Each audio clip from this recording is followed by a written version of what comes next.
주님의 평화와 은총이 오늘 함께 예배하는 온 성도들 위해 영상으로 예배하는 교우들 위해 가득히 뜨시기를 바랍니다. 우리 좌우의 분들에게 함께 예배함이 기쁨입니다. 이렇게 한번 축복하겠습니다.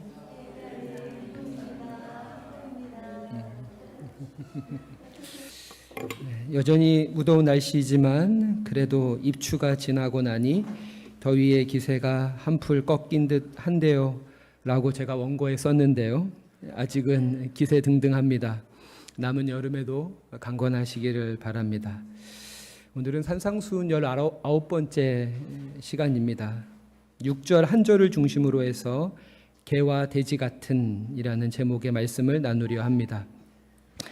미리 말씀을 드리지만 두 동물에 대한 이야기는 아닙니다. 다만 두 동물이 가지고 있는 습성을 빗대어서 우리의 모습을 돌아보고자 하는 것이니 혹여나 이 동물들을 애정하시는 분들에게 오해가 없기를 바랍니다. 6절을 제가 다시 한번 읽도록 하겠습니다. 거룩한 것을 개에게 주지 말며 너희 진주를 돼지 앞에 던지지 말라. 그들이 그것을 발로 밟고 돌이켜 너희를 찢어 상하게 할까 염려하라. 지극히 상식적인 이야기인 것 같습니다. 거룩한 것을 개에게, 진주를 돼지에게 주면 안 되고 또 줄 필요도 없습니다. 개와 돼지는 거룩하고 부정한 것, 가치 있고 값싼 것을 구별하지 못하기 때문이죠. 하지만 이 비유의 말씀을 이렇게 문자 그대로 해석할 수는 없습니다. 먼저 이 말씀을 우리가 제대로 이해하기 위해서는 개와 돼지가 가르치는 것이 무엇이고 또 누구인지를 살펴보아야 합니다. 저를 포함해서 오늘날 많은 현대인들이 이 두 동물에게 갖는 이미지는 대체로 긍정적입니다. 먼저 개는 인류 역사에서 오랫동안 경비, 사냥, 목축 등의 목적으로 길러졌습니다. 이처럼 길들여진 개의 첫 번째 임무는 인간 정착지의 파수꾼 역할이었습니다. 덕분에 밤의 위험이 줄어들었고 그렇게 개들은 인간에게 편안함을 선물해 주었습니다. 이 편안함에는 온기도 포함이 됩니다. 호주 원주민들 사이에는 3dog night이라는 말이 있다고 하는데요, 온기를 유지하기 위해서 3마리의 개가 필요할 정도로 추운 밤을 가리키는 말이라고 합니다. 이처럼 개는 사회성이 매우 뛰어난 동물로서 집의 서열이 작동하는 방식을 본능적으로 파악하는데 주인을 핥는 행동은 이 복종의 적극적인 표현입니다. 이렇듯 개는 오래전부터 인간의 삶과 분리할 수 없을 만큼 가깝고도 친근한 존재로서 세계 각지에서 인간 문화의 일부가 되었습니다. 돼지의 이미지는 어떤가요? 역시 긍정적입니다. 불교의 12지신 중에 마지막 2개, 술과 해, 이것들이 각각 가르치는 동물이 개와 돼지입니다. 개는 충성심을, 그리고 돼지는 완결과 책임감을 상징합니다. 아일랜드에서는 돼지를 집세를 내주는 고마운 신사라고 이렇게 불렀을 만큼 생계에도 큰 도움을 주는 가축이었습니다. OECD가 2021년에 발표한 자료에 따르면 OECD 국가 국민 1인당 연간 돼지고기 소비량이 22.8kg라고 하는데 우리나라는 31.8kg로 2등인 칠레를 가뿐히 뛰어넘어서 세계에서 돼지고기를 가장 많이 소비하는, 돼지고기를 가장 좋아하는 그런 민족입니다. 자연히 우리나라 농업에서 돼지가 차지하는 비중 역시 막대한데요. 2023년 농업 생산액이 58조 6,310억이라고 하는데 그 중에서 양돈업이 차지하는 게 9조 5천억으로 쌀을 제치고 우리나라 농업과 농촌 경제를 지탱하고 유지하는 대표 산업이자 식량 안보의 중심축입니다. 하지만 이와 같은 이 두 동물의 긍정적인 이미지만큼이나 부정적인 측면도 적지 않습니다.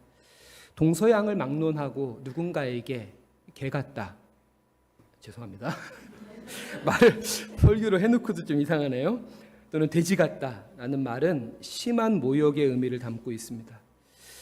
그도 그럴 것이 실제로 저를 포함해서 많은 사람들에게 개하면 사랑스럽고 수려한 반려견이나 잘 훈련된 견종이 연상되지만 고대 세계에서는 더러운 곳에 살면서 음식을 찾아 헤매며 거리를 달리는 들개였기 때문이죠.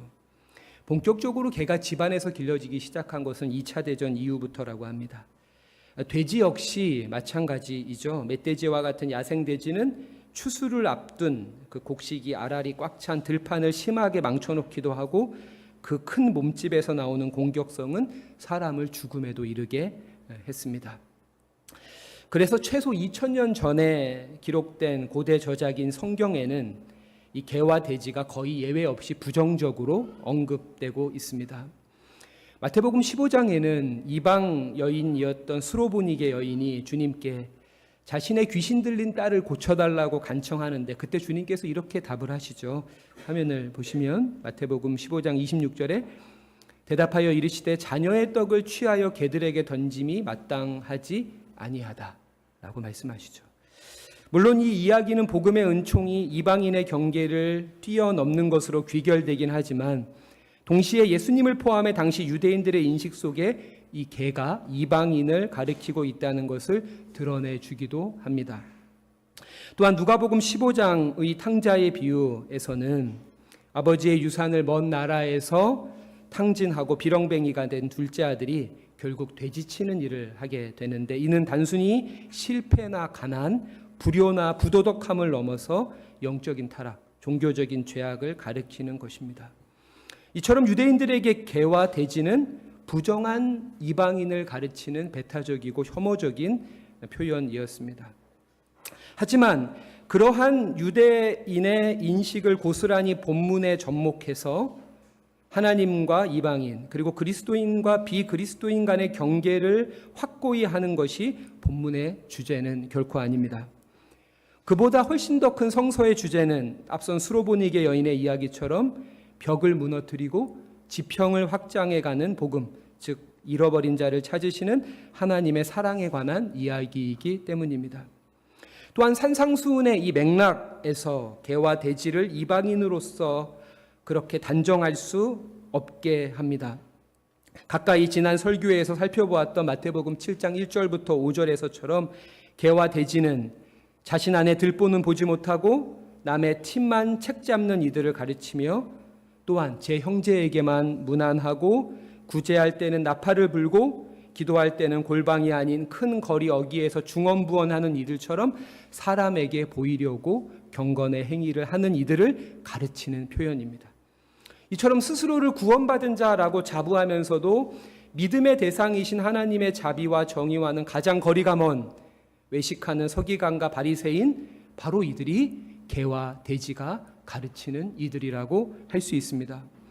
이처럼 서기관과 바리새인들은 신앙의 거죽, 신앙의 외피는 쓰고 있지만 그 이면의 죄악은 이방인과 다름이 없었고 대래 구원받은 자라는 이 강고한 확신 속에 스스로 자신의 악과 대면할 기회를 회피할 뿐 아니라 율법과 경건을 근거로 주님께서 찾고 부르시는 죄인들을 배제하고 차별함으로써 저들의 구원의 가능성을 차단한다는 점에서 이방인보다 훨씬 더 악한 자들입니다. 그래서 주님은 마태복음 23장에서 이들을 가리켜서 개와 돼지를 넘어서 뱀들아, 독사의 새끼들아 라고까지 거침없이 정죄하셨습니다. 바로 이러한 맥락 속에서 개와 돼지는 인종이나 혈통 그리고 종교상의 이방인을 가르치는 용어가 아니라 말과 삶, 고백과 실천이 불일치하는 이중적이며 위선적인 이들을 가르치는 것이고 그렇게 우리 자신을 들여다보도록 하는 거울의 역할을 하고 있다고 생각합니다. 기원 후 79년 베수비오 화산 폭발로 파괴된 폼페이에서 발견된 유적 중에는 화면에서 보시는 것과 같이 개그림에 카베 카넴이라는 경구가 새겨진 모자이크 화가 있다고 하는데요. 이 카베 카넴의 뜻은 개조심입니다. 세계적인 거장인 쿠엔틴 타란티노의 데뷔작이었던 저수지의 개들이라는 영화 대사에 이런 대사가 등장합니다. 개처럼 계속 짖기만 할 거야? 아니면 물기라도 해보시던가. 이처럼 개를 통해 주님은 우리 안에 사납고 난폭한 공격성과 폭력성을 드러냅니다. 특히 이러한 본성은 약자를 대상으로 할 때 더욱더 도드라집니다. 유독 마석도 앞에서만 온순해지는 초롱이처럼 우리의 분노는 대상을 가립니다. 강자 앞에서는 여지없이 꼬리를 내리면서도 힘없는 이에 대해서는 그간 켜켜이 억눌린 분노가 거친 말과 행동으로 마구마구 배설이 됩니다. 또한 쉬지 않고 개걸스럽게 먹어대는 돼지는 그 앞부분 마태복음 6장에서 말하고 있는 무엇을 먹을까, 무엇을 마실까, 무엇을 입을까를 염려하는 모습의 전형으로 제시되는 상징이라고 생각이 됩니다. 이처럼 개와 돼지 두 동물이 상징하는 바는 정확히 마태복음 6장 하반절부터 이어지는 염려하지 말라, 비판하지 말라는 주제를 다시금 환기해 주면서 이방인과 다른 하나님 나라 백성의 삶이 어떠해야 하는지, 어떤 모습으로 우리가 세상 가운데 소금과 빛처럼 드러나야 하는지를 말씀해 주고 있는 하나의 비유의 말씀이라고 생각이 됩니다. 복음서에서 돼지가 등장하는 가장 인상적인 이야기가 있다면 단연 거라사 축기 사건입니다. 데가볼리 지방에서도 유독 이방인 거주 비율이 높았던, 그래서 돼지 사육이 횡행하던 거라사 마을을 주님께서 제자들을 물리치시고 홀로 찾으시고 그곳에서 군대 귀신 들린 한 청년을 만나시는데요. 성경은 그의 두드러진 특징을 몹시 사납다라고 마태복음 8장 28절에서 묘사하고 있습니다. 예수님은 그의 정신과 영혼을 사로잡고 있던 사악한 영을 물리치셨고, 그렇게 쫓겨난 광포한 귀신이 그 지역에서 흔히 길러지던 돼지떼로 들어가 비탈을 내리달려 갈릴리 바다에서 그 모든 돼지를 몰살시키게 되죠. 그 후에 이 악한 영으로부터 자유케 된 청년이 주님 앞에 앉아 있는데요. 마가복음 5장 15절입니다. 같이 한번 마가복음 5장 15절 말씀을 읽어볼까요? 시작. 예수께 이르러 그 귀신 들린 자, 곧 군대 귀신 짚혔던 자가 옷을 입고 정신이 온전하여 앉은 것을 보고 두려워하더라. 아멘. 귀신 들려 거칠고 사납기만 했던 그의 육체와 정신이 주님을 만나고 나니 온전해집니다. 여기서 온전한 정신을 가리키는 헬라어가 소프론입니다. 소프론, 고치다, 완전하게 하다라는 뜻의 소조와 불쌍히 여기는 마음이라는 뜻의 푸렌의 합성어로 불쌍히 여기는 마음이 회복되다, 불쌍히 여기는 마음이 복원되다라는 뜻입니다. 주님을 만난 청년처럼 우리들도 주님의 영과 접속할 때 염려하고 비판하는 마음, 탐욕스럽고 사나운 말과 행동에서 돌이켜 이웃을 불쌍히 여기는 온유와 겸손의 덕을 회복하게 될 것입니다. 특별히 저는 이러한 변화는 공동체 안에서, 공동체를 통해서 경험되어지는 것이라 생각합니다. 한일장신대학교에서 신약학을 가르치다가 지금은 포항제일교회를 담임하고 있는 박용호 목사님이 쓰신 마침내 교회가 희망이다라고 하는 책에는 이러한 내용이 있습니다. 저자가 섬기는 그 교회 성도들이 교회를 위해서 기도할 때 가장 많이 하는 기도 제목이 다음과 같다고 합니다. 교회의 성장, 교회의 부흥, 다음 세대나 목회자를 위한 기도가 아니라 아무도 혼자 울지 않는 교회가 되게 하소서. 우리 교회, 포항제일교회가 아무도 혼자 울지 않는 교회가 되게 하소서라고 합니다.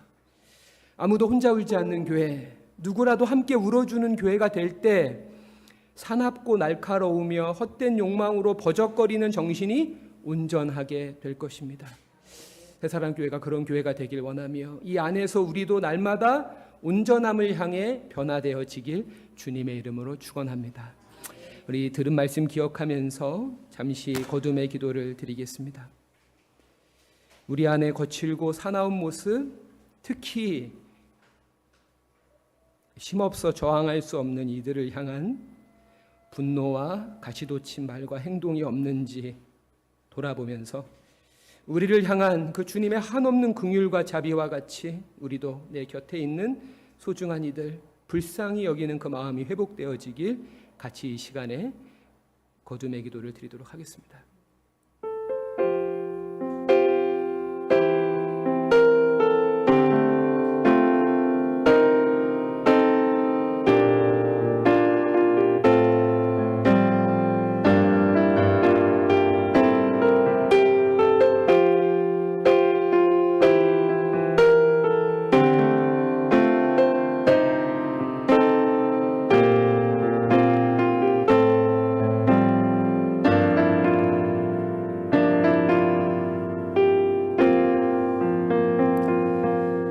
자비로우신 아버지 하나님, 좁은 길을 함께 걷는 소중한 공동체를 허락하시니 감사드립니다. 그렇게 우리 안에 홀로 서럽게 눈물 짓는 이 없게 해 주십시오. 설익은 권명과 비판이 아닌 서로를 존중하고 불쌍히 여기며 함께 기뻐하고 함께 우는 가운데 거칠고 사나운 우리의 정신이 온전함을 잇기를 원합니다. 우리가 하는 모든 일의 촉도이자 목표이신 예수 그리스도의 이름으로 기도드립니다. 아멘.